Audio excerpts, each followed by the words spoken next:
الله وعلى آلك وأصحابك يا حبيب الله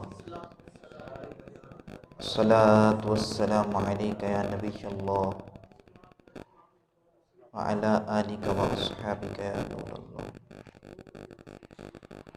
نبی مکرم نور مجسم شاہ بنی آدم رسول محتشم صلی اللہ تعالی علیہ وآلہ وسلم کا فرمان عالی شان ہے، تم اپنی مجلسوں کو مجھ پر درود پاک پڑھ کر آراستہ کرو، تمہارا یہ درود پاک پڑھنا کل بروز قیامت تمہارے لیے نور ہوگا۔ صلو علی الحبیب صلی اللہ تعالی علی محمد صلی اللہ تعالی علیہ وآلہ وسلم۔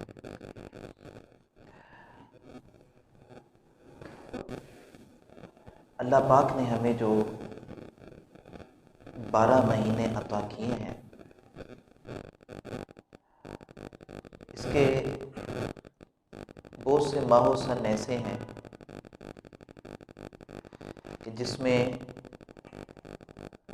بہت سے مبارک ایام آتے ہیں، بہت سے مبارک مہینے آتے ہیں، کئی مہینے ہیں، کئی ایام ہیں جنہوں اللہ پاک نے خصوصی برکتوں سے نوازا ہے، اور عالم اسلام بھی ایسے ایام کو اور ایسے مہینوں کو نہایت احترام کی نظر سے دیکھتے ہیں، اور قرآن پاک نے بھی ان ایام کو ایام اللہ کہا ہے، اللہ کے ایام کہا ہے۔ جیسے کہ محرم الحرام ہے، یہ اسلامی سال کا پہلا مہینہ ہے اور حرمت والا مہینہ ہے۔ بہت سے اہم امور اس کی 10 تاریخ کو ہوئے، یہاں تک کہ قیامت کے بارے میں جاتا ہے کہ 10 محرم الحرام ہی کو قیامت برپا ہوگی۔ اسی طرح دیگر مہینے ہیں، دیگر ایام ہیں۔ ربیع الاول شریف ہے، اسے یہ سعادت حاصل ہوئی کہ حضور علیہ الصلوۃ والسلام اس کی 12 تاریخ کو دنیا میں تشریف لائے۔ رجب المرجب ہے، اسے بھی بہت سی فضیلتیں حاصل ہیں، اور ایک فضیلت یہ بھی حاصل ہے کہ اس کی 27ویں شب کو نبی کریم صلی اللہ تعالی علیہ وآلہ وسلم کی ذات کو اللہ پاک نے اپنے دیدار سے نوازا۔ اسی طرح نبی کریم رؤوف الرحیم صلی اللہ تعالی علیہ وآلہ وسلم نے رمضان کے بارے میں بہت سے فضائل بیان کیے۔ قرآن پاک اس میں نازل ہوا، اس کی 27ویں شب کو لیلۃ القدر میں۔ اس کا ہر دن برکتوں اور عظمتوں والا ہے، راتیں اس میں ادا کی گئی، تو رمضان تو پورے کا پورا برکتوں اور رحمتوں والا ہے۔ نبی کریم صلی اللہ تعالی علیہ وآلہ وسلم نے اس کے بارے میں ارشاد فرمایا کہ رمضان کو دوسرے مہینوں پر ایسے فضیلت حاصل ہے جیسے اللہ پاک کو مخلوقات پر فضیلت حاصل ہے۔ اسی طرح میٹھے اور پیارے اسلامی بھائیو، جو شعبان المعظم کا مہینہ ہے، یہ بھی بہت فضیلت والا ہے۔ ایک تو بات یہ ہے کہ اسے 2 بزرگ پڑوسیوں کا قرب حاصل ہے۔ اس سے پہلے رجب کا مہینہ ہے، وہ بھی بڑا بزرگ مہینہ ہے، پھر اس کے بعد رمضان کا مہینہ ہے، تو یہ درمیان میں ہے، اسے ان دونوں مبارک مہینوں کی قرابت حاصل ہے۔ اور حضور علیہ الصلوۃ والسلام نے ارشاد فرمایا شعبان کو دوسرے مہینوں پہ ایسے فضیلت حاصل ہے جس طرح مجھے باقی انبیاء پر فضیلت حاصل ہے۔ اور یہ دیکھیں کتنے اعزاز کی بات ہے اس مبارک مہینے کے لیے کہ نبی کریم صلی اللہ تعالی علیہ وآلہ وسلم نے ارشاد فرمایا کہ الشعبان شہری، شعبان میرا مہینہ ہے۔ تو اس مبارک مہینے میں حضور علیہ الصلوۃ والسلام بکثرت روزے رکھتے، بہت محبت کرتے اس سے، روزہ رکھنے سے، مگر بالخصوص اس میں جو 15ویں شب ہے، شب برات جو ہے، اس کے بارے میں تو قرآن مجید فرقان حمید میں اللہ پاک ارشاد فرماتا ہے اس روشن کتاب کی قسم ہم نے اس کو برکت والی رات میں اتارا، ہم ڈر سنانے والے ہیں، اس میں بانٹ دیے جاتے ہیں اس شب برات میں، اور اس سے مراد شب برات ہے۔ فرمایا اس میں بانٹ دیے جاتے ہیں ہر حکمت والا کام۔ تو مفسرین کی ایک تعداد ہے جنہوں نے کہا کہ اس آیت سے مراد، جس میں فرمایا گیا اس میں بانٹ دیے جاتے ہیں ہر برکت والے کام، فرمایا کہ اس سے مراد شب براءت ہے، جس میں رب ذوالجلال مخصوص رحمتوں اور برکتوں کا نزول فرماتا ہے، رحمت کے دروازے کھلتے ہیں، انعام و اکرام کی بارش ہوتی ہے، تمام وہ امور جو سال آئندہ میں ہونے ہیں ہر محکمے سے متعلق فرشتے کو وہ امور سپرد کر دیے جاتے ہیں۔ اور اس شب کی برکت میں سب سے نفیس ترین برکت رب العزت جل جلالہ کا جمال ہے، جو عرش سے تحت الثری تک اپنے عموم فیض سے ہر ذرے کو نوازتا ہے۔ اللہ اکبر کبیرہ۔ سب سے زیادہ برکت والی بات اس رات کی یہ ہے کہ اللہ پاک عرش سے تحت الثری تک اپنے عموم فیض سے ہر ذرے کو نوازتا ہے۔ ربانی تجلیات اور ایزدی فیوز و برکات متوجہ نمائش ہوتے ہیں، انعام و اکرام کی بارش ہوتی ہے، اور وہ پاک بے نیاز بے مثل کیفیت سے، پاک بے نیاز اور بے مثل کیفیت سے آسمان دنیا پر طلوع اجلال فرماتا ہے۔ اور فرمایا کہ اس رات میں اللہ پاک بنی کلب کی بکریوں کے بالوں سے زیادہ امت کی بخشش فرما دیتا ہے۔ ایک بکری کے بال کون گن سکتا ہے؟ وہ بنی کلب کی جو بکریاں تھیں، اس کا جو ریوڑ تھا، سب سے بڑا ریوڑ جو تھا، اس کی پوری بکریوں کے بالوں سے بھی زیادہ اللہ پاک اس رات میں امت کے افراد کی بخشش فرماتا ہے۔ اور اسی شب مبارکہ میں جبرائیل بحکم رب جلیل جنت میں جاتے ہیں اور اللہ پاک کا یہ حکم سناتے ہیں جنت کو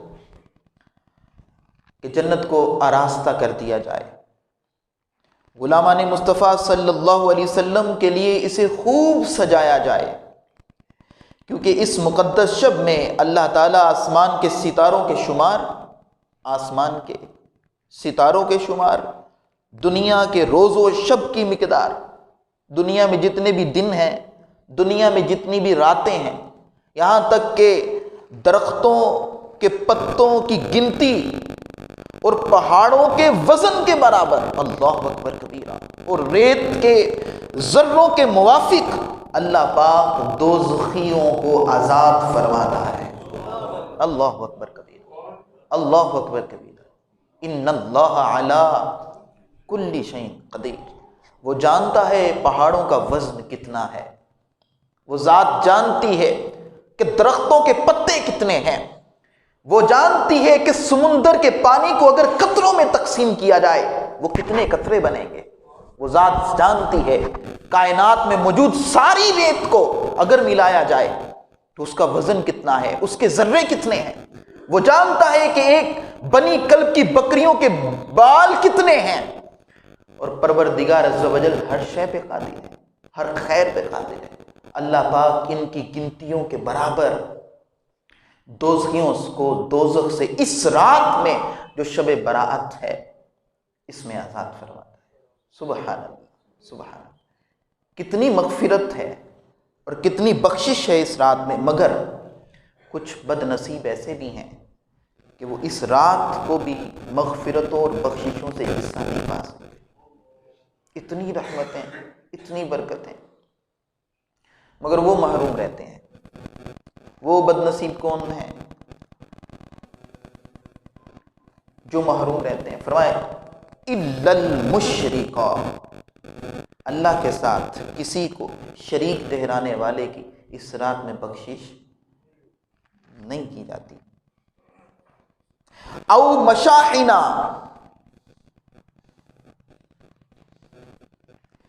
اور فرمایا کینہ پرور کی بھی بخشش نہیں ہوتی۔ جس کے دل میں کسی مسلمان کا کینہ اور بغض ہو اس کی بھی اس رات کو بخشش۔ پھر فرمایا ولا الی قاطعی رحم، رشتہ داروں سے رشتہ توڑنے والا جو ہوتا ہے وہ بد نصیب بھی اس رات کو بخشا نہیں جاتا۔ اور ارشاد فرمایا تکبر سے کپڑا لٹکانے والا، اس کی بھی اس رات کو بخشش نہیں کی جاتی۔ دیکھیں بظاہر عمل چھوٹا سا لگتا ہے، مگر دیکھیں گناہ کتنا بڑا ہے۔ تکبر سے تہبند میں کپڑے کو لٹکانا، یہ اللہ جانتا ہے کہ کس کا تہبند اور کپڑا ٹخنوں سے نیچے تکبر کی وجہ سے ہے، ہم نہیں جانتے۔ اس لیے کسی کے ٹخنے اگر ننگے نہ ہوں تو ہم یہ فتویٰ نہیں لگا سکتے اور گمان نہیں کر سکتے کہ تکبر سے شلوار کو لٹکا رہا ہے۔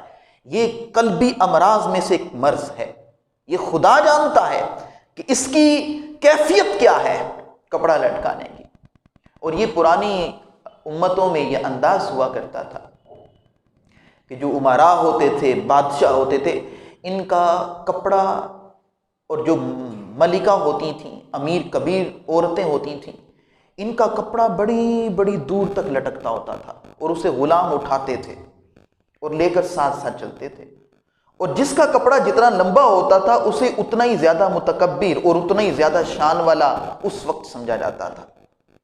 تو آج بھی اس امت کے لیے یہی حکم ہے، تکبر سے کپڑا نہ لٹکایا جائے۔ تو میں یہ پڑھتا تو تھا، سنتا بھی تھا، مگر سوچتا تھا کہ یہ کپڑا لٹکانا تکبر کی وجہ سے کیا ہے۔ مگر پھر میں نے پڑھا کہ یوں ہوا کرتا تھا، اور بدقسمتی سے ایک شادی پر دیکھا بھی کہ عورتوں نے ایسا لباس پہنا ہوا ہے جس کا وہ گھیرا اور جس کا دامن پچھلا بڑی بڑی دور تک لٹکتا جا رہا ہے۔ اس چیز سے منع کیا گیا۔ رائی برابر بھی جس کے دل میں تکبر ہوگا، فرمایا وہ جنت میں نہیں داخل ہوگا۔ حقیر نہ سمجھا کریں کسی کو، خود کو کسی سے بہتر نہ سمجھا کریں، خود کو حقیر ہی سمجھا کریں، کسی کو حقیر نہیں بلکہ خود کو حقیر سمجھا کریں۔ کسی پیشے کی وجہ سے کسی کو حقارت سے نہ دیکھیں کہ اس کا پیشہ چھوٹا ہے۔ لباس کی وجہ سے کسی کو حقیر مت سمجھیے، رہن سہن کے اعتبار سے کسی کو غریب مت سمجھیے۔ یہ تکبر کہیں ایسا نہ ہو کہ جنت میں داخلے سے روک بن جائے۔ اور آج کل تو یہ انداز عام ہے، اگرچہ ہم کسی کو متکبر نہیں کہہ سکتے، کیونکہ یہ کیفیت دل کی ہے، کیفیت دل کی ہے، بظاہر اس کا کوئی تعلق نہیں ہے اس سے۔ کوئی بندہ نماز نہیں پڑھتا، جمعہ نہیں پڑھتا، روزہ نہیں رکھتا، حج نہیں کرتا، یہ اعمال ایسے ہیں جو بظاہر نظر آ رہے ہیں کہ بندہ فاسق ہے، فاجر ہے، نماز نہیں پڑھتا، مگر جو باطنی امراض ہیں ان میں سے ایک مرض کیا ہے؟ تکبر ہے۔ اس کا تعلق کس سے ہے؟ دل سے۔ مگر ایسا نظر آتا ہے کہ ہمارے معاشرے میں یہ چیز بڑھتی جا رہی ہے۔ لباس میں بندہ کیا ہے، کون ہے، اسے نہیں دیکھا جاتا۔ سوٹ کیسا پہنا ہے، جوتا کیسا پہنا ہے، موبائل کتنا مہنگا ہے، تو آنے والے کا جوتا جتنا اچھا لگے گا، آنے والے کا لباس جتنا عمدہ ہوگا اور اس کا موبائل جتنا مہنگا ہوگا، اسے رسپیکٹ ویسی دی جائے گی۔ اس کا مطلب ہے کہ لباس میں ملبوس جو ہے اس کی کوئی قدر و منزلت نہیں ہے، ساری قدر اور منزلت لباس کی رہ گئی، ساری قدر و منزلت جو ہے وہ رہن سہن اور انداز جو زندگی ہے اس پر رہ گئی۔ یہ انداز بنتا جا رہا ہے۔ کوئی بندہ آ کر کلام کرے، ہم سب سے پہلے اسے دیکھتے ہیں اوپر سے لے کے نیچے تک، دیکھنے میں کیسا لگ رہا ہے، لباس کیسا ہے، کپڑا کتنا مہنگا ہے۔ اب اگر موبائل نکال رہا ہے تو اب غور یہ کریں گے موبائل کون سا ہے، جوتا کیسا ہے۔ تو اصل تو قدر لباس کے اندر جو ملبوس ہے اس بندے کی ہے، وہ یہ ان چیزوں، یہ چیز معیار نہیں ہے اللہ کے سامنے، معیار تقویٰ ہے۔ کسی گورے کو کسی کالے پر کوئی فضیلت حاصل نہیں ہے، کسی عربی کو کسی اجمی پہ کوئی فضیلت حاصل نہیں ہے، مگر کیا ہے؟ تقویٰ۔ تقویٰ دیکھا جاتا ہے۔ تقویٰ اگر اعلیٰ ہو تو دیکھیں اللہ نوازتا کیسے ہے۔ نبی کریم صلی اللہ علیہ وآلہ وسلم میں شب معراج میں اپنے آگے آگے کسی کے قدموں کی آہٹ محسوس کی، کسی کے قدموں کی آہٹ محسوس کی اپنے آگے آگے۔ وہ کون تھے؟ وہ بلال حبشی رضی اللہ تعالیٰ عنہ تھے۔ قیامت کے دن حضور صلی اللہ علیہ وسلم کی مبارک اونٹنی کی مہار اور لگام پکڑ کر غلامانہ، کیسے غلامانہ، آمرانہ نہیں، غلامانہ حضور کے آگے آگے چل رہے ہوں گے اور جنت میں داخل ہوں گے۔ تو حضور نے پھر فجر کی نماز کے بعد حضرت بلال سے پوچھا، بلال کون سا ایسا عمل کرتے ہو اللہ نے تمہیں یہ شان عطا کی؟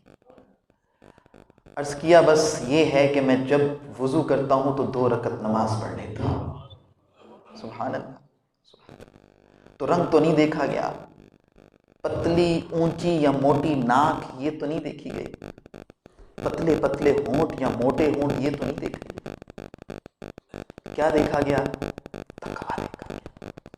امت میں کوئی اور وضو کر کے 2 رکعت نفل پڑھ لے یہ فضیلت حاصل نہیں کر سکتا، یہ بھی یاد رہے۔ جو فضیلت حضرت بلال رضی اللہ تعالیٰ، وہ صحابی ہیں، کیا ہیں؟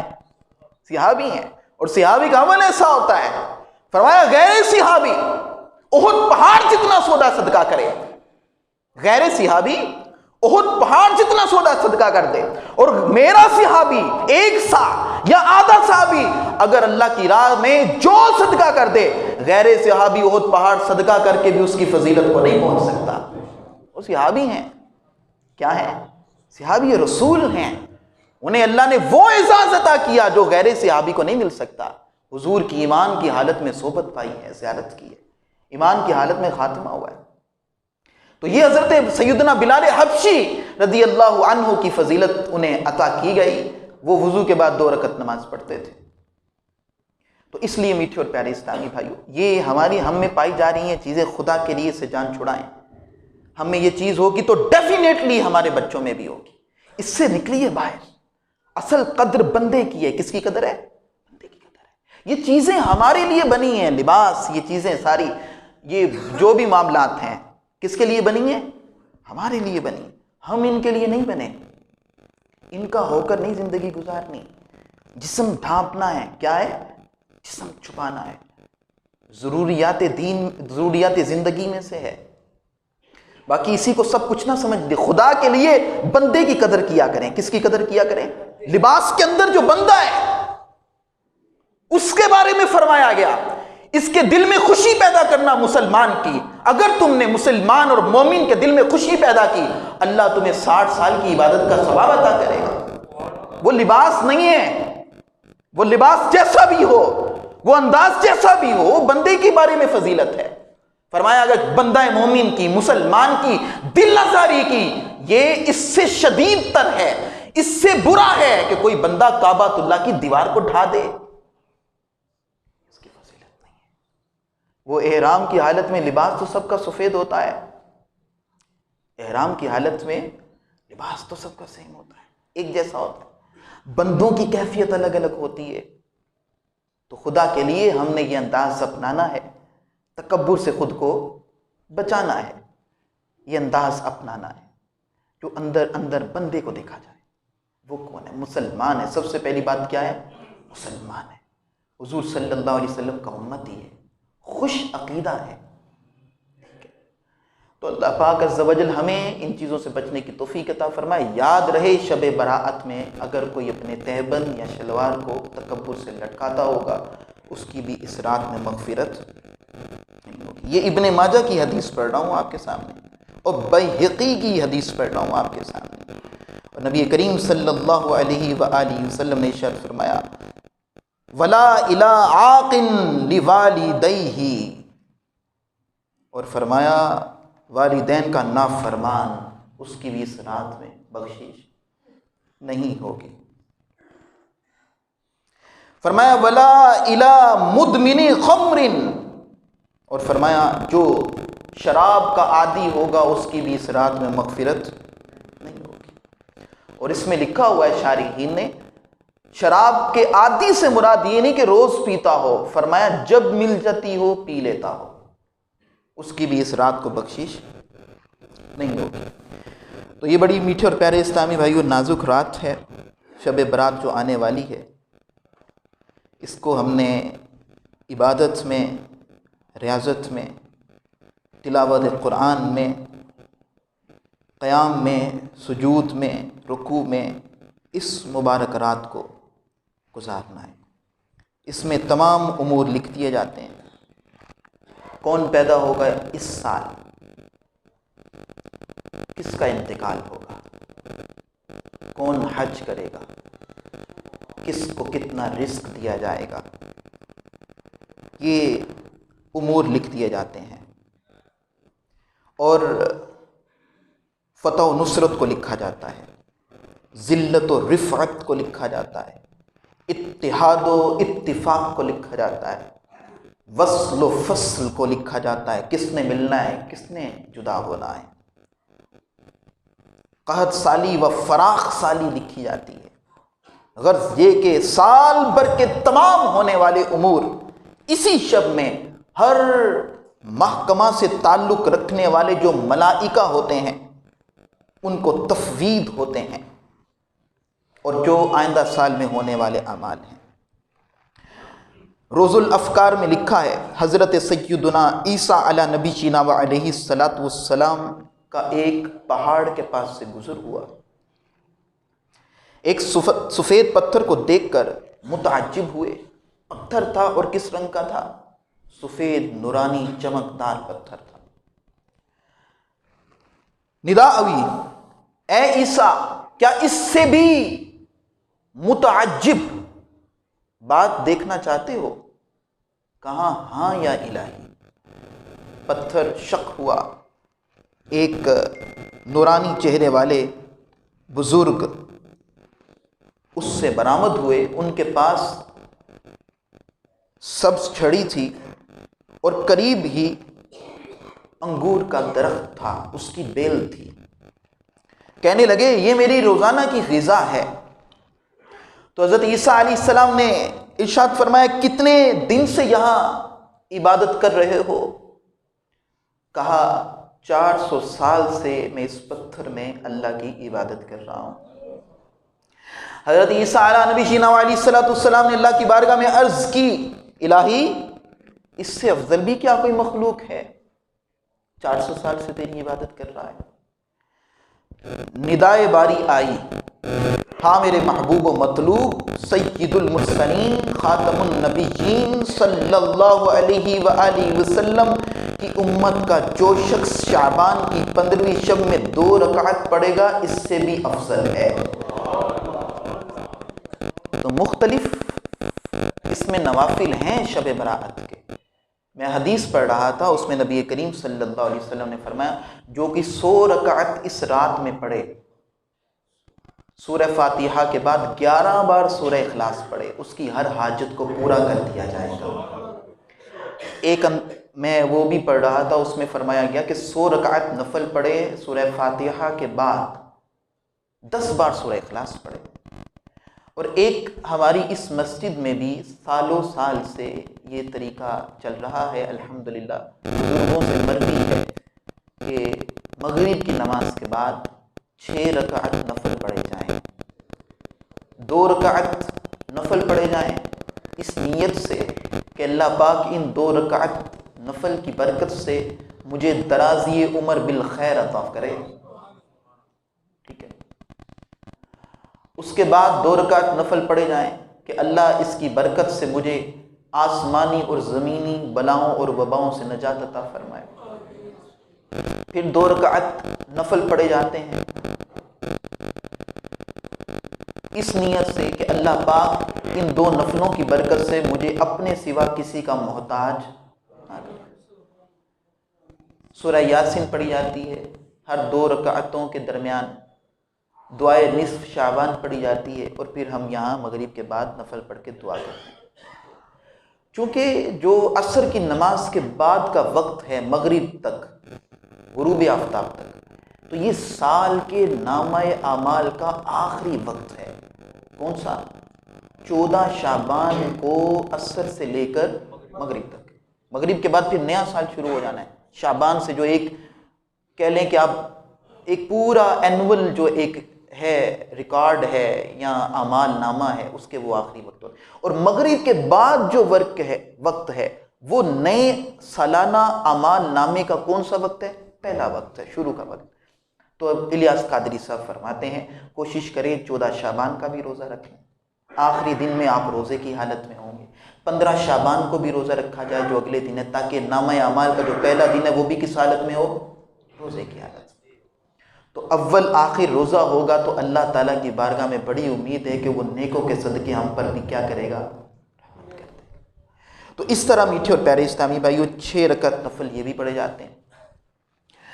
اور ویسے یہ رات جو ہے اس کے 3 حصے کر لیں اگر آپ اس رات کے، تو پہلے حصے میں حضرت امام حسین رضی اللہ تعالیٰ عنہ کا یہ انداز تھا کہ وہ رات کے 3 حصے کرتے شب برات کے۔ پہلے حصے میں حضور صلی اللہ علیہ وسلم کی ذات پر درود پاک پڑھتے، جو دوسرا حصہ ہوتا اس میں تلاوت قرآن کرتے، جو تیسرا حصہ ہوتا اللہ کے حکم پر عمل کرتے، رکوع و سجود اور قیام میں اس حصے کو گزارتے۔ تو اللہ پاک عز و جل اس رات کی برکتوں سے ہمیں مالا مال فرمائے۔ جو اعمال بیان کیے گئے جس کی وجہ سے اس رات میں بخشش نہیں ہوتی، ان سے بچنے کی توفیق۔ جو عادی زانی ہے جب زنا کا موقع ملتا ہے کر لیتا ہے، اس کی بھی بخشش نہیں ہوگی۔ عادی شرابی ہے جب شراب ملے پی لے، اس کی بھی بخشش نہیں ہوگی۔ والدین کا جو نافرمان ہوگا اس کی بھی بخشش نہیں ہوگی۔ تکبر سے تہبند پاجامہ لٹکانے والا جو ہے اس کی بھی بخشش نہیں ہوگی۔ دل میں کسی مسلمان کا کینہ اور بغض رکھنے والا، اس کی بھی بخشش نہیں ہوگی۔ اور کسی مسلمان اور رشتہ دار سے تعلق توڑنے والا جو ہے اس کی بھی بخشش۔ حضور علیہ الصلوۃ والسلام کا ایک مبارک انداز یہ بھی تھا، اس رات میں حضور علیہ الصلوۃ والسلام قبرستان تشریف لے جاتے، مرحومین کے لیے، شہداء کے لیے، مسلمانوں کے لیے مغفرت کی دعا کرتے۔ یہ بھی کیا جائے اور اپنے مرحومین جو ہیں ان کی صالح ثواب کیا جائے، قبرستان بھی جایا جائے۔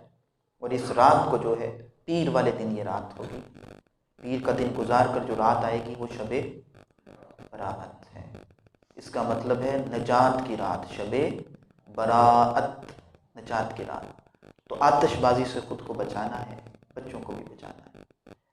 یہ نمرود نے جب حضرت ابراہیم علیہ السلام کو آگ میں ڈالا تھا، اس وقت یہ انار بنا بنا کر اس نے اس میں پھینکے تھے تاکہ آگ اور روشن ہو۔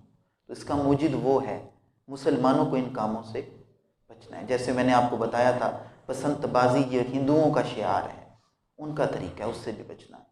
آتش بازی سے بھی بچنا ہے، یہ حرام مروجہ جو آتش بازی ہے حرام ہے، پیسے کا ضیاع ہے، کتنی جانیں چلی جاتی ہیں، املاک چل جاتے ہیں۔